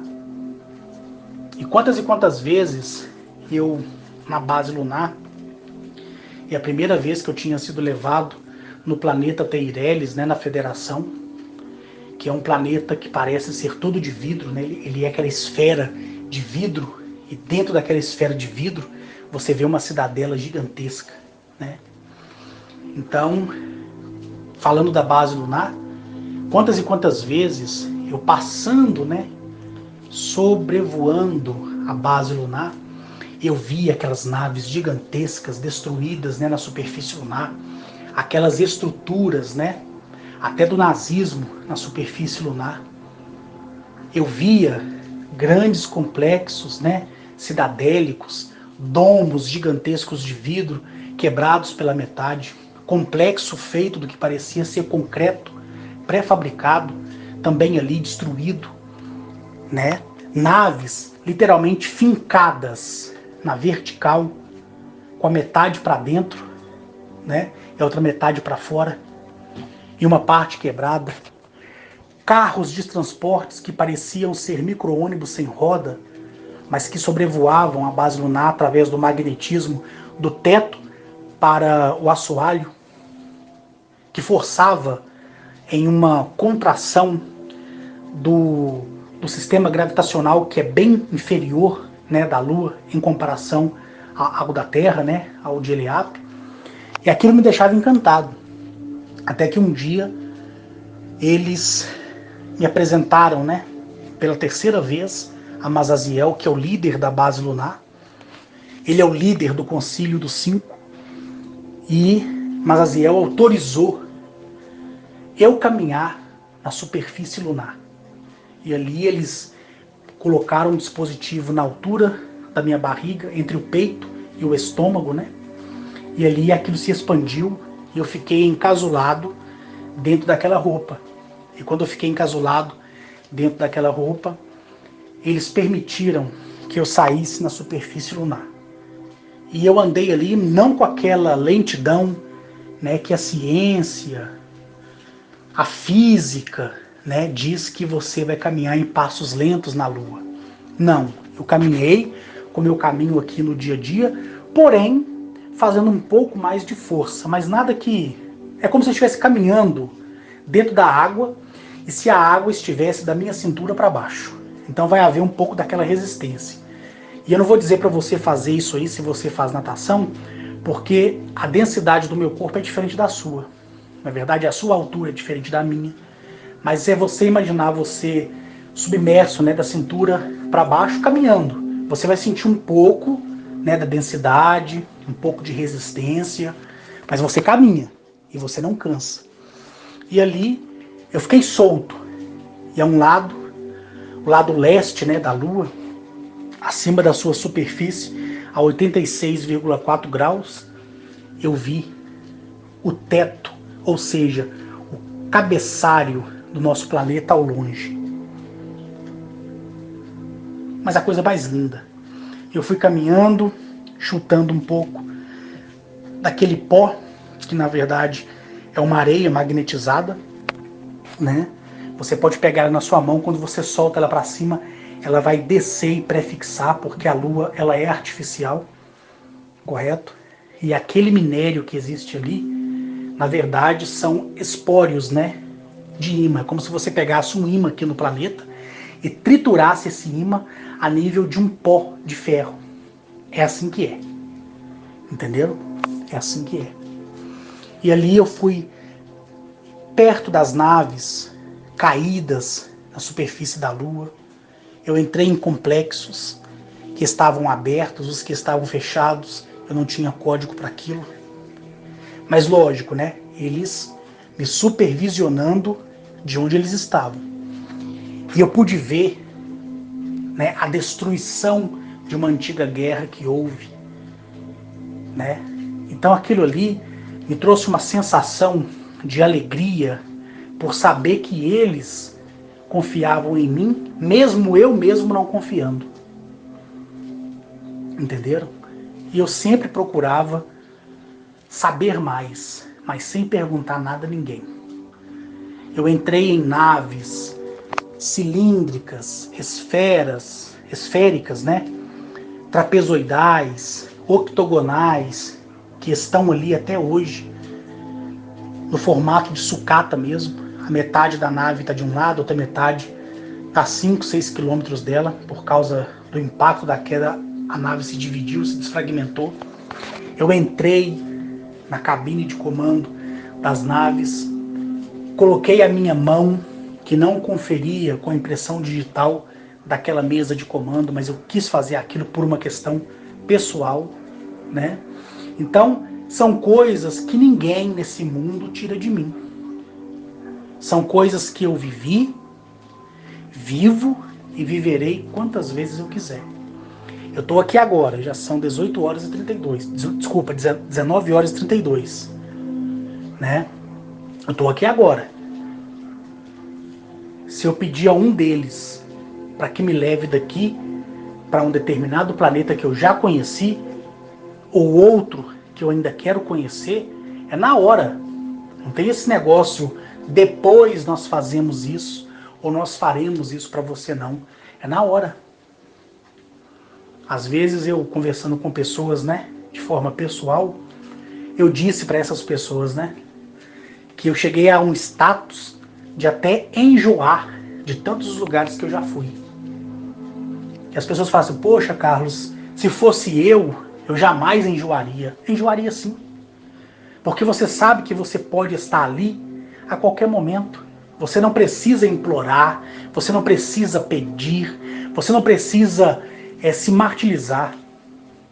Eu, às vezes, eu não conto para vocês porque são tantas coisas, né, que se eu for contar tudo fica chato. Eu em casa, ou aqui na casa da minha mãe, ou no meu apartamento, ou em uma das minhas fazendas, em qualquer lugar, eu penso, só de pensar em qualquer um deles, Na mesma hora eu sou transportado para eles, em carne e osso. Do jeito que eu estou. Se eu estiver pelado, eu vou pelado. Se eu estiver vestido, eu vou vestido. Se eu estiver com um prato de comida na mão, eu vou estar com um prato de comida na mão lá também. É na hora. Na hora. Entendeu? Quando eu estive, né, até semana passada, em Araçuaí, eu fiquei hospedado na casa da Gilda, as minhas visitas iam no quarto que ela dorme, que ela deixou para mim, porque o costume do pessoal araçuiense é esse: quando você é convidado na casa deles, eles te disponibilizam o melhor quarto, entendeu? É o costume deles lá. E ali, às 23 horas, às vezes, outra hora, às 2 da manhã, às 4 da manhã, minutos ou horas antes de eu acordar, o quarto se acendia em luz e o ser vinha de dentro dessa luz e colocava a mão na altura do meu peito. E olhe que, quando eu fui para Araçuaí, eu fui 99% vazio. Vazio. Vazio, porque eu fui para aproveitar. Né? Eu fui para me fazer de um ser humano comum. Somente 1% da minha essência estava em mim e isso já agradava muita gente. Imagina eu na minha totalidade. Quando eu fui para São Paulo, a mesma coisa. Quando eu estive em Juiz de Fora encontrando as pessoas, a mesma coisa. Nesse momento aqui, eu estou com 94%. Quer dizer, não, desculpa. Nesse momento aqui, eu estou vazio 94%. Só 6, meia dúzia, que eu estou cheio. Né? Mas daqui a pouco eu tenho que esvaziar. Por quê? Porque eu não comporto mais o mundo e as coisas que nele estão, e o mundo não mais me comporta. Não é verdade? E ali vira aquela briga entre eu e o mundo, né? Então eu prefiro sempre estar entre 98%, 95%, 96% vazio. Quando eu estou em Juiz de Fora ou estou em Patos de Minas, aí eu fico 60% vazio e 40% cheio, ou vice-versa. Entendeu? Porque eu tenho que tomar muito cuidado para que a minha presença e a energia deles, que através de mim emana, não venha causar náusea, enjoo, que é seguido de tontura, né? A náusea e o enjoo nas pessoas, né? Para que eu não fique queimando dioturnamente celulares, equipamentos eletrônicos como televisor, caixa de som, interruptor de energia, né? Então eu tenho que saber viver com isso. Tanto é que foi um custo saber viver com isso. Até que eles viram que cada dia que passava eu expandia, então eles tiveram que dar um basta. Então eu pronuncio um único código só, eu fico 99% vazio. Se eu ficar 100% vazio, eu começo a ter diarreia, eu começo a ter sangramento nasal, eu começo a ter sangramento nos ouvidos, né? Eu começo a ter sangramento na minha gengiva, entendeu? Eu começo a sentir dor na sola do meu pé quando eu piso no chão. Então, pelo menos com 1% eu tenho que ficar. E aí, quando eles vêm, né, me energizar, eles controlam a magnitude de ser 100% co-criador. E na mesma hora, eu aproveito, né, essa energia de controle deles em relação a mim. Eu coloco os meus pés no chão, se não tiver nenhuma árvore perto, certo? E ali eu entrego 50% para a consciência do planeta. Porque eu quero fazer isso. Eu fico com 50%. Mas esse 50% que eu ainda fico, é como se fosse 100%. Por isso que eu tenho que me privar de 99%. Né? e ficar só com 1%, para eu conseguir não queimar eletrodomésticos, não danificar automóveis. Se eu sentir raiva, que eu controle naquele momento. Se eu não controlar naquele momento, as coisas explodem, né? Então eu tenho que viver sabendo quem eu sou, sabendo como eu sou. Então quando eu olho para a existência e escuto ela falar comigo em audível voz e vejo ela me corrigir, eu me vejo debaixo de uma árvore chamada videira, onde eu posso pegar qualquer fruto e comer. E eu sei que da mesma forma que ele é doce na minha boca, será doce no meu ventre. Mas se eu for achado em falta, vai ser amargo na minha boca e amargo no meu ventre. Não vai ter meio termo comigo. É por isso que no passado, né, não tão longe assim, as pessoas, Carlos, meu sonho é entrar numa nave alienígena. Carlos, meu sonho é ver o alienígena. É o seu direito? É. E vai acontecer? Vai. Correto? Porque eu não sou melhor do que você. Nem você é melhor do que eu. Entenderam? Agora, e se for, eu estou colocando aqui uma ilustração, tá? E se for para você assumir um compromisso com o ser que irá apresentar a você, como no caso daquele casal do nosso grupo, que quando o marido tinha acabado de fazer um pedaço do muro de arrimo, porque a chuva tinha levado o muro, e a esposa, né, até contei isso para vocês, na hora que ela foi estender o lençol no varal, para aproveitar a oportunidade que o marido dela tinha parado um pouco de mexer com areia, com cimento, porque o cimento ele dá muita poeira, né? E aí ela viu a nave do Caru e o próprio Caru em pé, e ali ela e o marido dela teve um surto. Eu contei para vocês e recentemente lembrei esse fato, mas vamos dizer que nem ela me disse, né? Porque eu perguntei ela a mesma coisa que eu estou perguntando a vocês.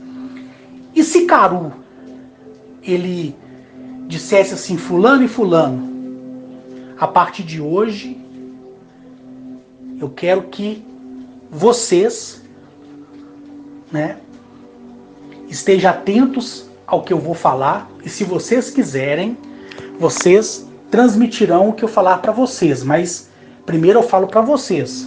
Depois, se você quiser e achar que deve, você transmite. Mas não sou eu que estou pedindo isso. Como eu já expliquei em áudios passados, que nenhum ser manda mensagem nenhuma para a humanidade. Porque isso vai contra o livre-arbítrio de cada um.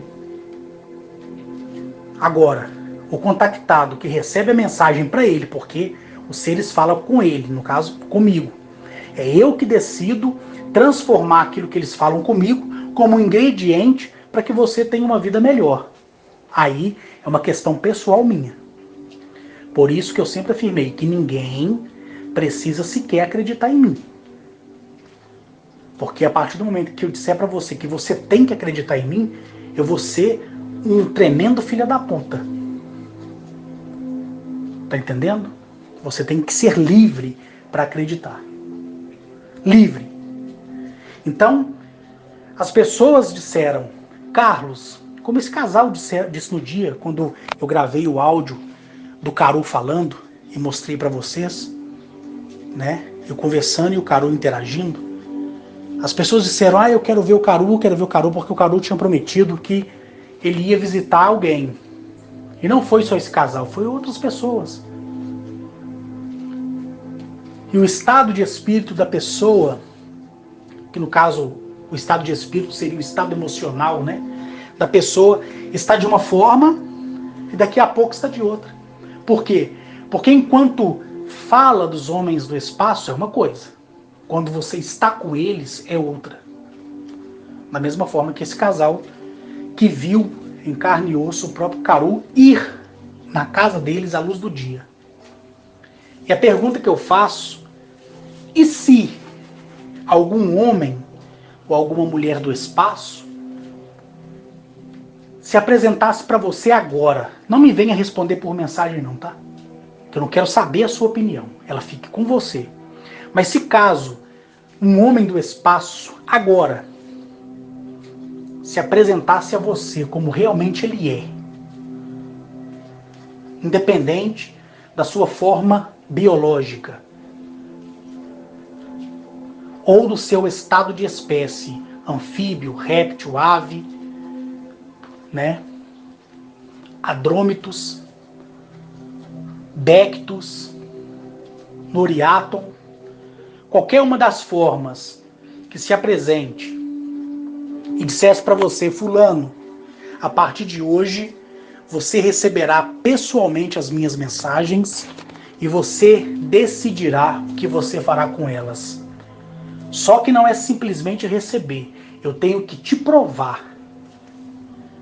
Tudo aquilo que o Arques disse, eu irei te mostrar. Eu irei te mostrar planetas, eu irei te mostrar máquinas voadoras, eu irei te mostrar como tudo funciona. Mas acima de tudo, eu irei te mostrar a lei, que é a videira verdadeira, a qual você fará um juramento. E quando você desviar dela, você também se desviará de mim. O que você faria? Você que leva uma vida leve, linda e solta. Você que tem o seu compromisso com o governo, você que tem o seu compromisso nas empresas privadas, você que tem o seu compromisso na sua casa, porque se desviar do propósito da lei, que é a videira verdadeira, a qual dei esse título, como falei no áudio passado, você vai ser punido de tal forma que você não vai resistir.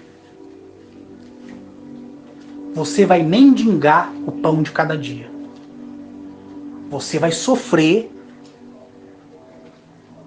e vai ser sempre um escárnio na sociedade.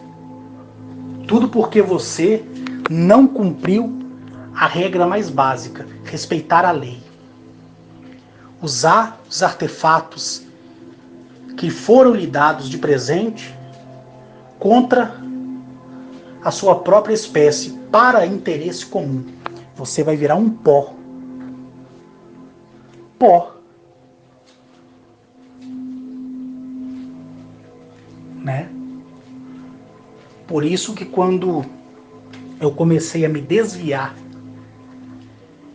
e Mazaziel, na oportunidade que eu fui na base lunar, ele me levou na sala dele particular, né? Que eu até um dia coloquei uma imagem para vocês que fazem alusão daquela grande sala. Quando o Mazaziel me levou ali, ele colocou a mão e me disse assim: meça do mesmo modo que é medido. Por quê? Porque quando eu via uma pessoa passar necessidade, eu tirava do meu bolso e dava.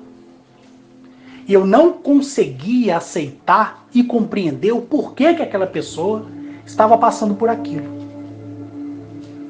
Ou seja, a videira verdadeira dava o fruto que era doce na boca e amargo no ventre, e eu ia lá e tacava medicamento em cima, ou seja, para tapear o julgamento da lei. Porque eu não queria que aquela pessoa passasse fome, eu não queria que aquela pessoa fosse despejada, eu não queria que aquela pessoa continuasse mentindo, na verdade. Então eu ia sem ter o interesse prévio do porquê aquilo estava acontecendo e ia de encontro com aquela pessoa. Isso aconteceu em 2010, 2011, 2014, 2017, 2018, até que em 2018, no finalzinho, já para novembro de 2018, eu decidi que tudo que eu fizesse antes me seria mostrado. Né? Que independentemente da pessoa dizer: Carlos, estou passando fome, para mim ela poderia continuar passando fome, se me fosse mostrado que aquela situação era uma situação de julgamento. Se o fruto da videira verdadeira, que é a existência materializada na lei, ela estivesse passando por aquilo por merecimento, quem sou eu para trazer o paracetamol, para trazer a dipirona, a amoxicilina ou qualquer outro medicamento para remediar aquela situação? E eu percebia que toda vez que eu ajudava ou que eu sensibilizava-me pela emoção e não pela razão, como eu sempre lutei aqui para que você também praticasse. E por que eu lutei tanto? Porque no passado eu não pratiquei.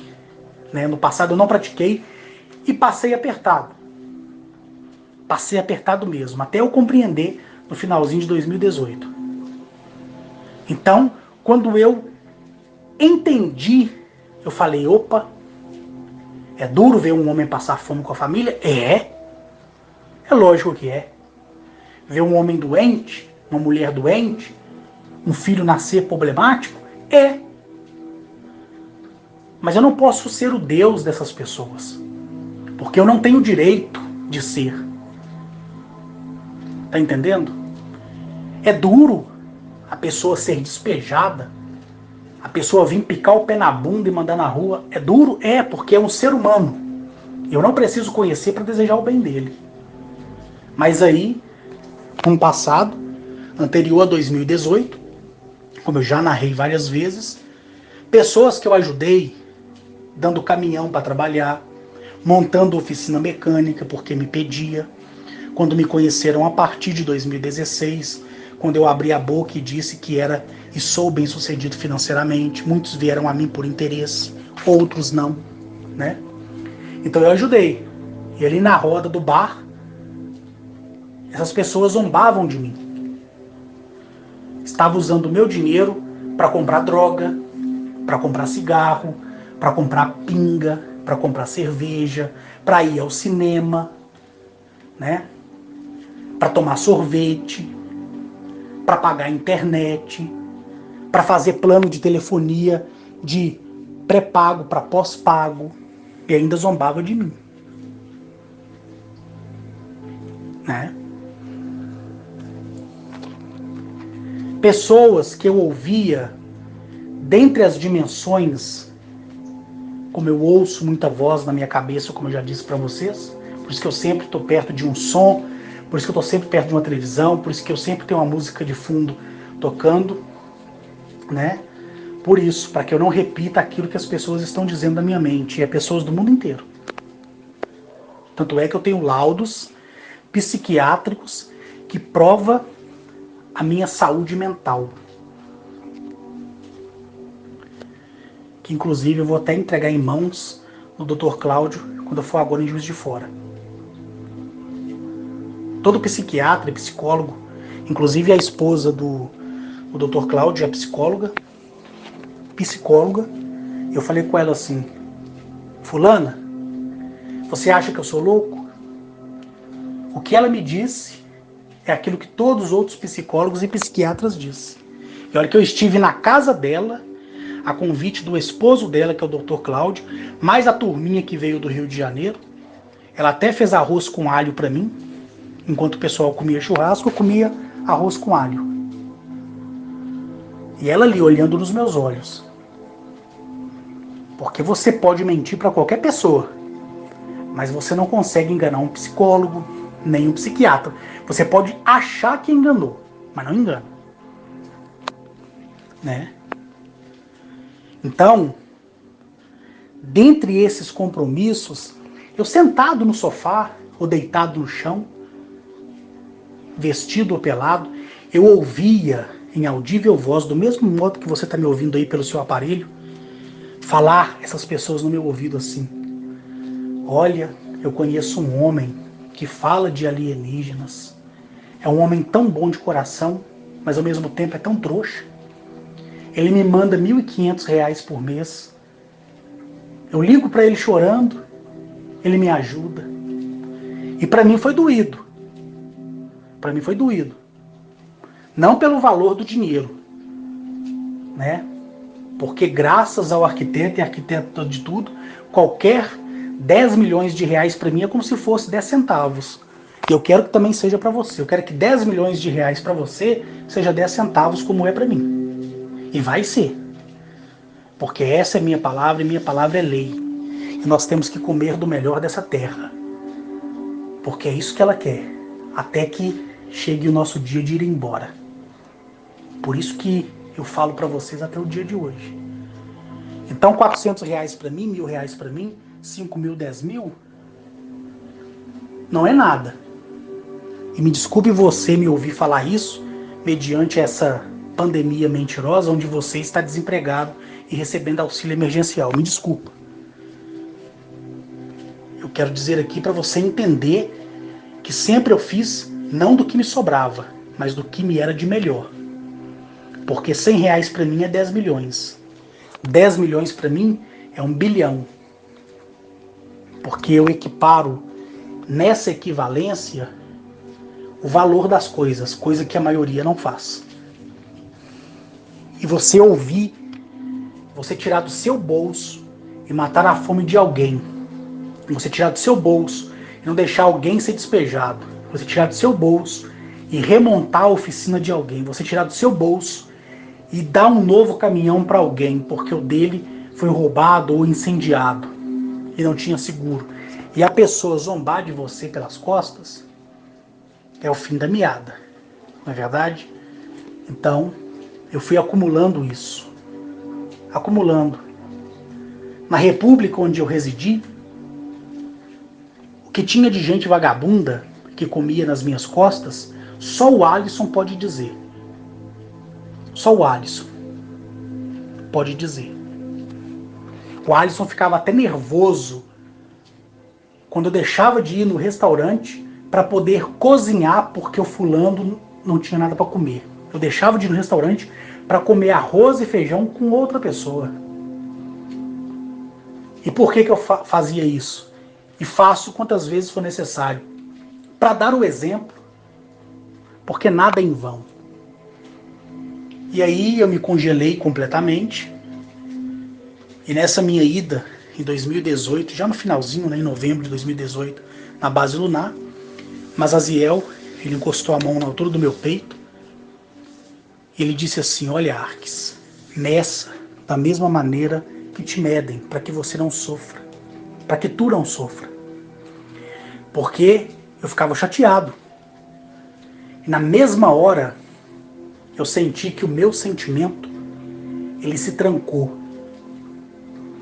Então hoje, quando eu ajudo alguém, ou peço que alguém ajude alguém, ou peço que alguém me ajude a ajudar alguém, é porque eu já vi a vida daquela pessoa e sei que ela não está sendo julgada pela lei.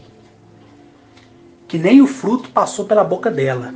Ela está naquela condição por uma falta de oportunidade que o governo desse país não deu para ela. Não porque ela está passando por um aperto, porque ela é uma pessoa ruim. E aí, eu coloquei no meu coração que qualquer pessoa que viesse a mim me pedir ajuda, eu iria ajudar.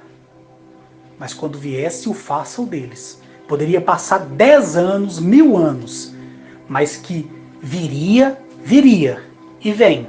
Tanto é que só falta 4 pessoas do grupo para eu ajudar, que o faça o delas não chegou ainda, mas vai chegar. E quando chegar, se elas quiserem dar o testemunho, bem, se não quiserem, para mim não faz diferença nenhuma.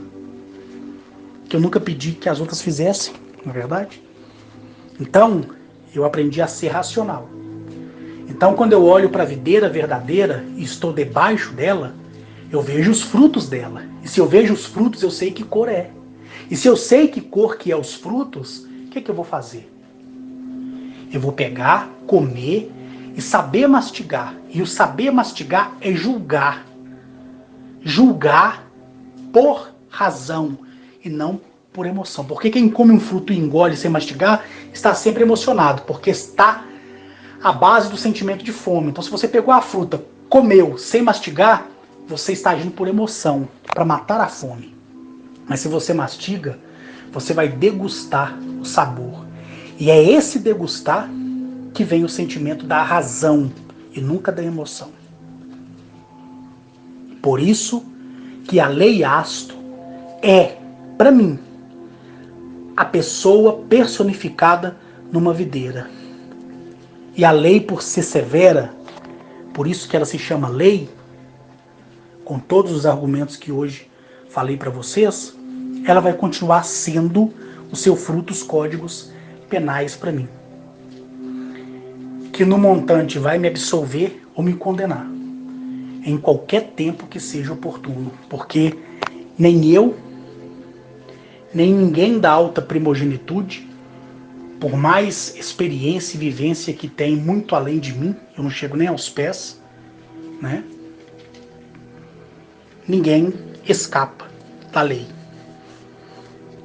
Tá fazendo coisa errada? Continua fazendo. Tá procurando fazer o certo? Continua fazendo. Quem sou eu para te corrigir? Né? Quantas e quantas pessoas vêm a mim pedir socorro? Aconteceu um fato que não vou mencionar quem é a pessoa, mas a pessoa é do nosso grupo. Se um dia ela quiser gravar um áudio explicando, ela explica, mas eu acredito que ela não vai fazer isso porque ela está de luto. Ela veio me pedir ajuda em relação ao marido dela. Eu falei assim, o que eu posso te ajudar é o seguinte, eu posso apresentar o teu marido para eles, e eles é a lei, e a lei julga. Se o seu marido for achado em falta, ele vai sobreviver e vai voltar para casa e vai ficar vegetando. Se ele não for achado em falta e for digno, ele parte para Nírio. O que você quer que eu te faça? Ela disse assim, eu quero que o meu marido volte. Independentemente da maneira que ele voltar, eu vou cuidar dele. Mas, se for para ele sofrer, aí entra o porém. Se for para ele sofrer, eu, como mulher dele, eu autorizo. Aí eu falei com ela assim, então diga para mim assim, Carlos, eu autorizo você pedir que meu marido vá embora. Eu falei com ela assim, em menos de uma semana, para tardar uma semana, você vai ter uma resposta. E hoje ela falou comigo que o marido dela se foi. E eu apresentei o marido dela para eles. E aí, como eu tive que me esvaziar ainda mais para ir para Araçuaí, né? Eu não fui informado de que o marido dela tinha partido, porque o meu propósito em Araçuaí era olhar as terras das quais eu fui designado. E foi o que aconteceu. Ela me mandou um áudio, eu percebi que ela aceitou a situação, está totalmente lúcida, mas foi o que ela pediu. Aconteceu outros fatos. E geralmente, às vezes, é bom acontecer com a pessoa que me ouve eu falar que acontece, para a pessoa ter a própria experiência, para ver que eu não sou realmente normal. Normal. Teve um jovem que ele virou para mim, eu conheci ele no Facebook, ele falou assim, olha Carlos, eu não quero mais viver. Eu tô com medo aqui do áudio enviar, porque já são 1h57, não, 1h54 agora, e são 20 horas e 2 minutos. Ele disse para mim assim, eu não quero viver, já tentei cometer suicídio e não consegui. Eu queria tanto partir daqui desse mundo sem que eu fosse uma vergonha para minha família. E eu realmente percebi que aquele jovem não queria viver. Que foi uma coisa que nunca tinha acontecido na minha vida, no meu caminho, parecido alguém que não gostasse tanto da vida que nem ele. E aí, eu estive conversando na época, foi com o Zamaniel, lá na minha fazenda, e eu lembrei desse jovem, e eu comentei com o Zamaniel desse jovem. Aí Zamaniel me disse que não deixaria ele sofrer. Foi quando o Zamaniel fechou a boca, eu senti o meu corpo arrepiar. Quando eu cheguei na sede, que eu peguei meu aparelho celular, eu vi uma mensagem desse jovem que falava assim, gratidão, Carlos. Eu vejo uma luz na minha frente, eu sei que hoje eu vou. E ele foi. Eu nunca vi uma pessoa ter tanta vontade de ir embora desse mundo igual ele. Isso até comoveu o próprio Zamaniel. Ele simplesmente deitou e a família dele encontrou ele deitado, em paz. E de longe, com a minha primeira visão, eu vi o funeral dele e vi que o rosto dele estava feliz. E ele já estava em lírio. Entendeu? Então, gente, eu espero que vocês tenham entendido, né, essa mensagem. Espero que vocês não tenham perdido nada dessa mensagem. Se quiserem chorar, chorem, mas não me elogiem por essa mensagem, porque é experiência minha. Não é nada que ninguém me contou e eu estou replicando, é o que eu vivi. Então eu posso viver quantas vezes eu quiser. Mas se serve alguma coisa aqui para vocês, saiba que é de graça. Eu não vou te vender nada em troca dessa mensagem, nem pedir o seu dinheiro. Tá entendendo? Porque o que eu faço é de graça. Da mesma forma que essa videira verdadeira faz para nós, é de graça. E os seus frutos são de graças. E por isso que a minha palavra é de graça. E a mensagem que eu passo não é para vocês. Ela foi para mim e eu divido com vocês. Uma boa noite a todos. Uma ótima segunda-feira para todo mundo, né? Que já está no fim. E amanhã, uma ótima terça-feira. Fui!